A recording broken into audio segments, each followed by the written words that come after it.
Je ne sais pas exactement ce que je veux faire, mais je sais que je veux être dans le domaine médical.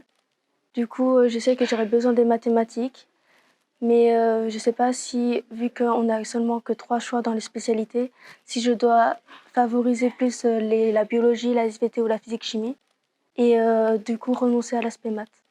J'ai choisi maths, physique, chimie et SVT.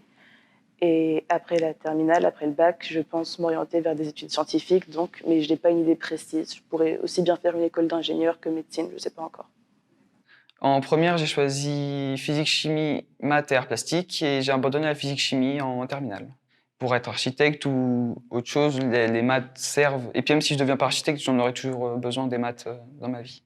Choisir la spécialité mathématique en première, c'est vraiment vouloir avoir accès à un certain nombre d'outils qui vont leur permettre de mieux comprendre les disciplines qu'ils vont aborder par la suite et d'augmenter ses chances de réussir dans l'enseignement supérieur. Bah, les mathématiques, on en a besoin dans le quotidien, mais ce qui me fait le plus peur dans la spécialité maths, c'est que vu que c'est un peu une spécialité, c'est là où on doit être plutôt fort dans le domaine et si on n'y arrive pas, bah, ça peut être en notre défaveur dans notre dossier.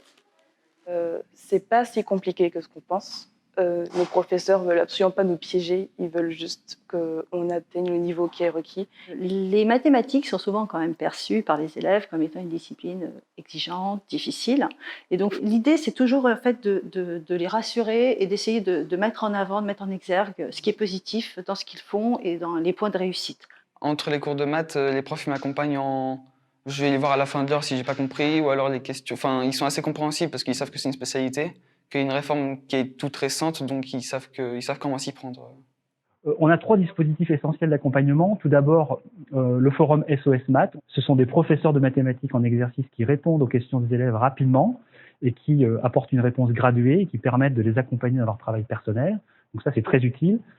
Le deuxième dispositif, on a missionné des professeurs de notre académie pour construire des vidéos explicatives de cours et d'exercices corrigés, donc qui permettent aux élèves de travailler en autonomie et de revoir des notions. Et enfin, le troisième dispositif, le CNED a construit une plateforme qui s'appelle MathPMath et qui est une plateforme de ressources fort utile qui peut réellement aider les élèves dans leurs apprentissages.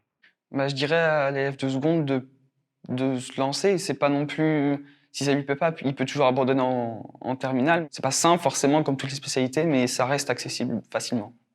Fais-toi confiance, il n'y a aucune raison. Tu aimes les maths, donc les maths vont t'aimer et ça va être un super parcours, une super révélation.